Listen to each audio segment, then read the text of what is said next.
Allah, Engkau dekat, penuh kasih sayang.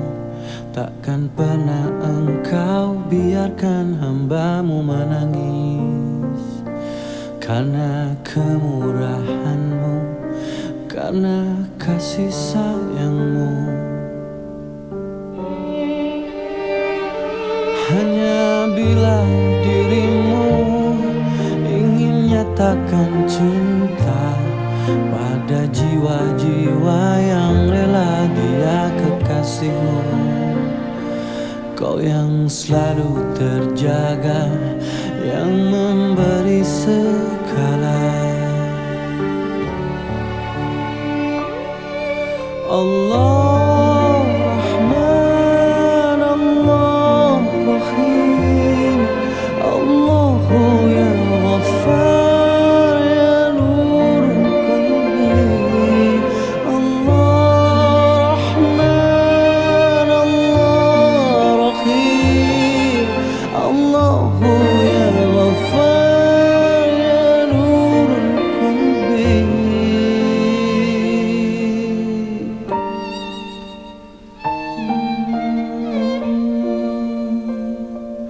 Di setiap nafas, di segala waktu, semua bersujud memuji, memuja asma-Mu.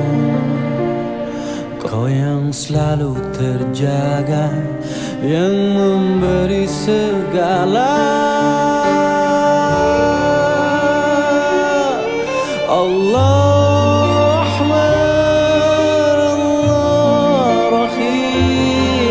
Allahu ya Ghaffar ya Nurul Qalbi. Allah Rahman, Allah Rahim, Allahu ya Ghaffar ya Nurul Qalbi. Setiap makhluk bergantung padamu dan bersujud semesta untukmu. Setiap wajah mendamba cintamu, cahyamu. Allah Rahman, Allah Rahim. Assalamualaikum warahmatullahi wabarakatuh. Pemirsa, saat ini Abah Enterprise jalan-jalan berada di sebuah makam, tepatnya di Dusun Geseng, Desa Geseng, Kecamatan Sepanding, Kabupaten Tuban. Di mana di belakang beliau ini ada sebuah makam, yaitu makam Sunan Geseng. Seperti apa ceritanya? Tentunya membuat pemirsa penasaran, yang mungkin selama ini sejarah daripada Sunan Geseng seperti apa, siapakah beliau sebenarnya. Saat ini telah hadir bersama kita tokoh ini sepuh atau kunci yang ada di sini. Langsung kita sapa. Selamat sore Bapak. Selamat sore. Dengan Bapak siapa? Pak Waridi. Pak Waridi. Kalau boleh tahu Pak Waridi asli dari desa sini ya? Sudah berapa tahun Pak Waridi menjadi juru kunci di sini? 20 tahun pemirsa, luar biasa. Untuk rehab ini kalau nggak salah dulu tuh belum sampai direhab seperti ini Pak Waridi ya. Mulai sejak tahun berapa makam daripada Sunan Geseng ini di rehab Pak Waridi? Sebenarnya sebelum kami ditukarkan di sini sudah ada renovasi. Ada jalannya di situ masih cukup biasa. Masih cukup biasa. Terus? Nah, di samping itu karena pengunjung ziarah juga belum begitu dominan seperti sekarang ya. Jadi artinya kalau renovasi maupun ini sebenarnya tahun 2009 sudah ada. Kita cuma untuk rancangan gambaran sudah ada semenjak 2009 ya. Nih, kalau boleh tahu Pak Waridi yang datang ini dari mana aja Pak Waridi? Apakah lokal Tuban atau luar kabupaten atau bahkan luar pulau Pak Waridi?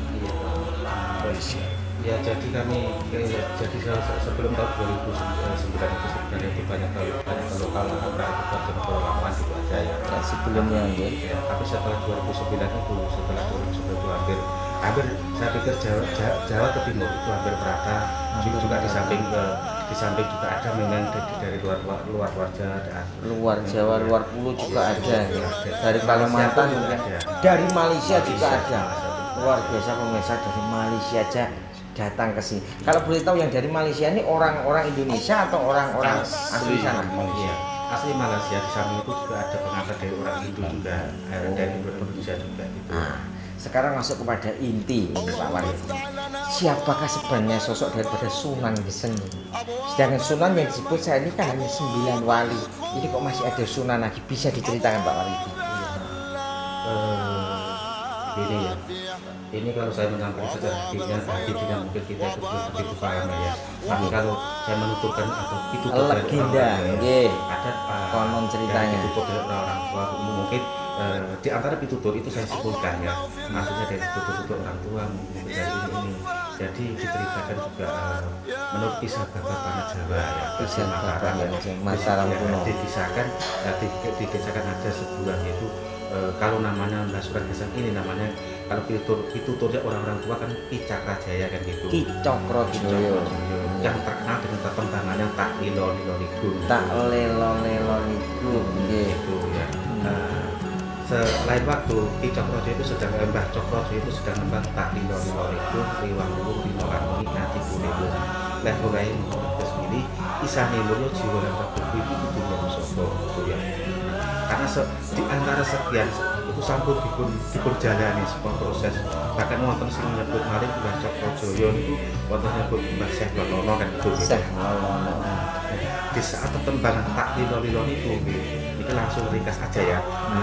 Di saat tetap beliaunya lembang tak lilo-lilo itu dengan kesehariannya itu sambil tiaganya itu beliau itu memanjat pohon bogor atau siwalan ya. Bogor atau Siwalan itu yang dibikin sebuah legen ya. Ya legen tadi itu akhirnya dibikin sebuah gelari atau belajaran itu. Di saat tembang tak lilo-lilo itu kebetulan ada sebuah Mbah Sunan Sembilan yang termasuk yang yaitu gurunya yaitu Mbah Sunan Kalijaga sedang melewat mendengar perkembangan tak lilo-lilo tadi itu. Nah, akhirnya dicarilah orang yang nembang tadi itu. Setelah dicari ternyata orang yang nembang tadi itu sedang memanjat pohon dan mengambil legen ya. Dari itu akar itu ya.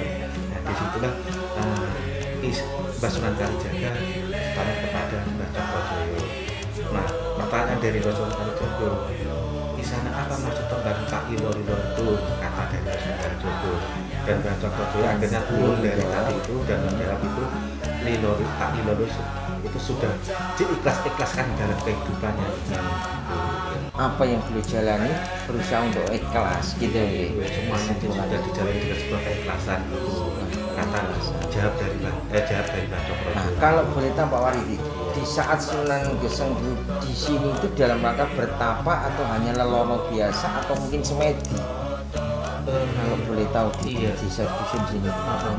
Menurut dari pitutur orang tua termasuk Mbah Cokrojoyo ini, Mbah Cokrojoyo itu salah satu karena beliaunya ingin mengabdi dan ingin berguru kepada Sunan Kalijaga dan disitulah diterima Mbah Cokrojoyo diterima dijadikan murid dari Sunan Berarti sebelumnya Mbah Cokrojoyo ya. Iya. Mbah Cokrojoyo ini sangat-sangat istilahnya simpatik dengan Sunan Kalijogo nih. Iya. Sangat-sangat pengen diangkat menjadi seorang muridnya. Nah, bahkan diidam-idamkan kapan aku bisa jadi muridnya, mungkin begitu kurang lebihnya nih. Terus akhirnya ketemulah dengan beliaunya itu. Iya, betul. Nah, akhirnya diangkat muridnya. Iya. Nah, itu zaman abad Mataram kuno. Iya. Nah, terus selanjutnya bisa diceritakan lagi tambahan dari arti sebuah keikhlasan tadi bisa dilanjut. Iya, dalam kehidupan kita sehari-hari ada sampai beliau perjalanan menuju dalam perjalanan tadi itu ya, dalam perjalanan di Cokrojoyo tadi itu istilahnya sudah mendengar dari salah satu prajurit terutama pada waktu itu ada karena masukan juga yang akhir-akhir juga masih dominan kan. Nah, di salah satu itu dia itu mendengar dari Sunan Kalijogo dan dia itu ingin berguru kepada Sunan Kalijogo gitu.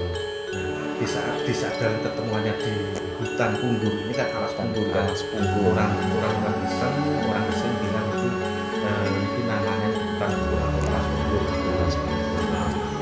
dalam pertemuannya tadi itu akhirnya Cokrojoyo juga diterima menjadi salah satu muridnya, tapi dengan ada sebuah salah satu syarat. Kalau boleh tahu syaratnya apa ini? Begini ya baiklah Cokrojoyo, kalau kalian pengen berguru ke aku ya, maka kalian tunggu aku di atas batu bidang gitu ya. Dan kebetulan daerah Malas Sumbo itu tempatnya batu bidang, termasuk tempelan ini orang ini kan bilang batu bidang. Tapi di sini juga ada sebuah titik lagi karena tempat pertataannya Cokrojoyo sampai sekarang juga masih dilestarikan ya. Jadi tempat batu bidang itu. Akhirnya Cokrojoyo juga menurut apa yang disampaikan oleh Sunan Kalijogo, dan dia itu akhirnya itu disuruh menunggu, artinya itu disuruh bertapah ya, atau bersemedi dalam arti sangat marah itu hati itu kan ya. Di situ karena hutan kundu Malas Sumbo masih lebih peteng lah nunggu lewat kadang waktu itu ya.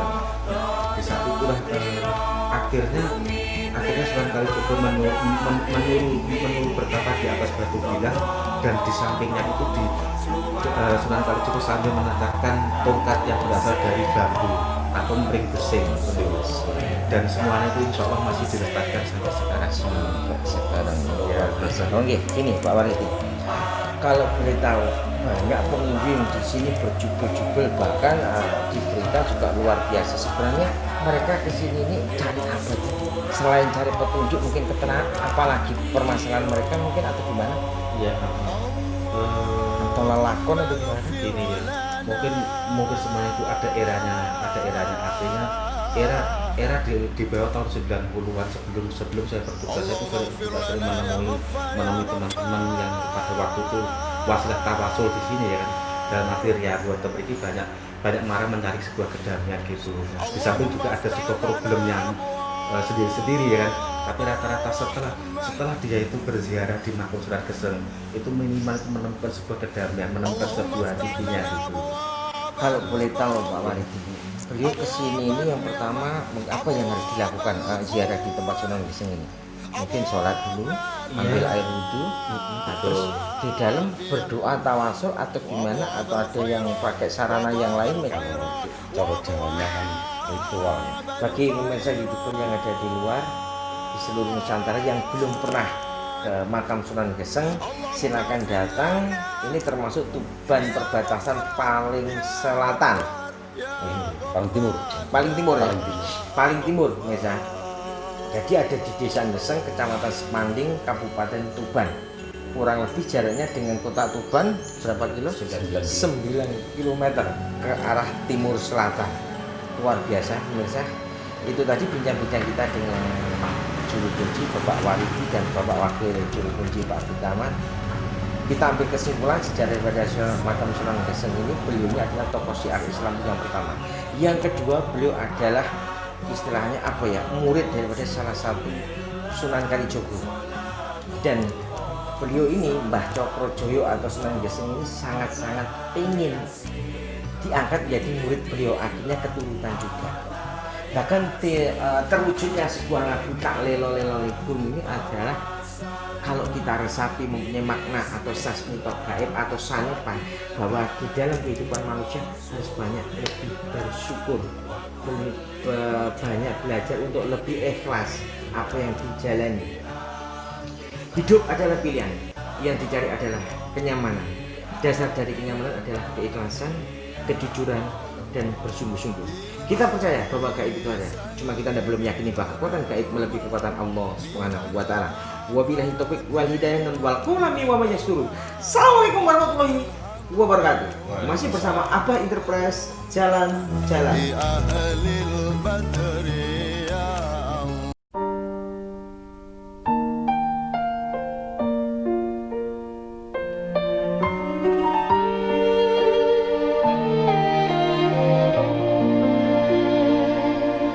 Allah, Engkau dekat, penuh kasih sayang. Takkan pernah Engkau biarkan hamba-Mu menangis. Karena kemurahan-Mu, karena kasih sayang-Mu. Hanya bila dirimu ingin nyatakan cinta pada jiwa-jiwa yang rela dia kekasihmu, kau yang selalu terjaga, yang memberi segala. Allah Rahman, Allah Rahim, Allahu ya Ghaffar ya Nur Qalbi. Allah Rahman, Allah Rahim, Allahu ya Ghaffar ya Nur Qalbi.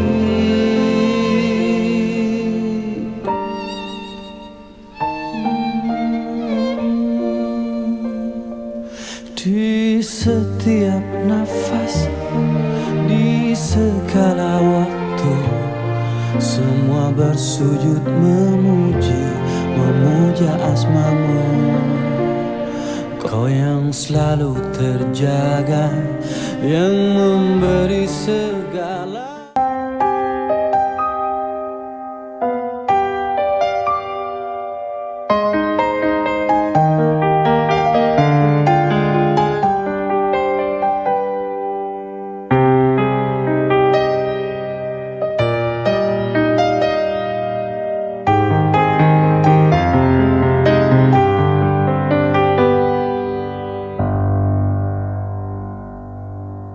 Bagaimana kau merasa bangga akan dunia yang sementara? Bagaimanakah bila semua hilang dan pergi meninggalkan dirimu?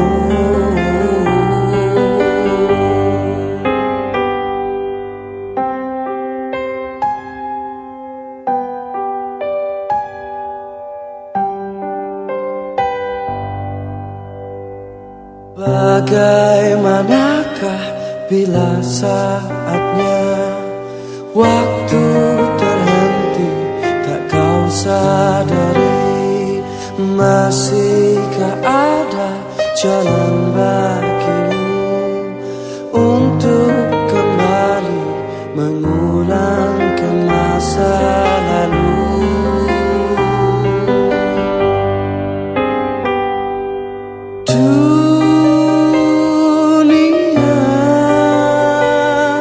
Dipenuhi dengan hiasan, semua